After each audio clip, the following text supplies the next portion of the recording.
আমার অভিনেতা হওয়ার শখ কখনোই ছিল না। কেনই বা অভিনেতা ভাববো যে এইখানে আসাটা ইজ কমপ্লিটলি আনএক্সপেক্টেড আর কি আমার জন্য।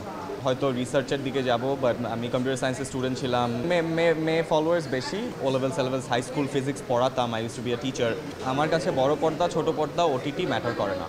আমি প্রচুর সময় ঘুমাই কাটাই। আবার থেকে আগে কোনো সাপোর্ট ছিল না। প্রথম ক্যামেরার সামনে দাঁড়িয়েছি আসলে বিজ্ঞাপন করতে গিয়ে। তো এটা যদি কেউ মনে করে যে ওর থেকে আমাকে বেটার করতে হবে, তাহলে আমি বলবো যে এটা যেই ভাবছে it's a wrong thought process. আমার কাছে মনে হয় যে everybody should try to do better then themselves. আমি মনে করি যে আমার কম্পিটিটর আসলে অন্য কেউ না। আমার কম্পিটিটর আমি নিজে, আমার আগের কাজটাতে। সো আপনি যদি আমাকে জিজ্ঞেস করেন যে আমি কার সাথে কম্পিট করছি, আমি নিজের সাথে কম্পিট করছি। আমি যখন নেক্সট কাজটা করতে যাব তখন I have to be better than my previous work. So সবই আমার পছন্দের কাজ, কারণ আমার পছন্দের না হলে আমি কাজগুলো করতাম না। সো স্পেসিফিক্যালি ওইভাবে কোনো প্রজেক্টকে আলাদা করে বলা would be unfair to my other projects. So সব কাজই আমার পছন্দ। দেখুন, আমি একজন অভিনেতা। আমার কাছে বড় পর্দা ছোট পর্দা ওটিটি ম্যাটার করে না। আমি একটা ইউটিউবের জন্য নাটক করতে গেলেও আমি ওখানে অভিনয় করি। আমি একটা ফিচার ফিল্ম করতে গেলেও আমি ওখানে অভিনয় করি। আমি একটা ওটিটির সিরিজ করতে গেলেও আমি ওখানে অভিনয় করি। আমার কাজটা যেহেতু একই, এবং আমার যেহেতু প্রত্যেকটা কাজেই আমাকে সেম অথবা এর থেকে বেটার এফর্ট দিতে হচ্ছে, আরও বেশি এফর্ট দিতে হচ্ছে, তখন আমার কাছে আসলে এই কাজটা কোথায় দেখাচ্ছে এটা ম্যাটার করে না, কারণ আমার কাজটা একই। I love to sleep. আমি প্রচুর সময় ঘুমাই কাটাই। আমার অভিনেতা হওয়ার শখ কখনোই ছিল না।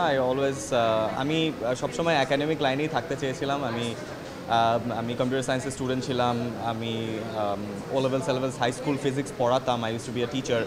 সো আমি একাডেমিক্সেই থাকবো। আমি ভেবেছিলাম দ্যাট হয়তো রিসার্চের দিকে যাব, বাট অভিনয় করব বা এই লাইনের সাথে যুক্ত হব, এটা ইচ্ছা যে ছিল না তা বলবো না, কিন্তু আমি এটাকে কখনো সিরিয়াসলি ভাবিনি। সো আমি বলবো যে এইখানে আসাটা ইজ কমপ্লিটলি আনএক্সপেক্টেড আর কি আমার জন্য।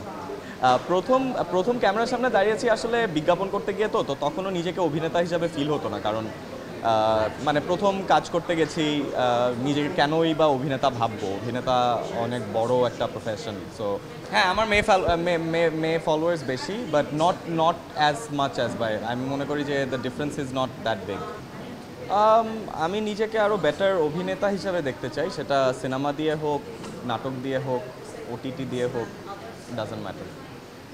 I want to see myself as a better actor in the future. প্রিয় সুপারস্টারকে আমি ওভাবে বলতে পারবো না, বাট আমার প্রিয় অভিনেতাকে আমি সেটা বলতে পারি। আমার সবচেয়ে প্রিয় অভিনেতা হচ্ছে মোশাররফ করিম। ও বাবার থেকে আগে কোনো সাপোর্ট ছিল না, এখন বাবা ইজ ভেরি মোটিভেটিং। বাট মা আর বড় ভাই সবসময় আমাকে সাপোর্ট দিতেন। So yeah.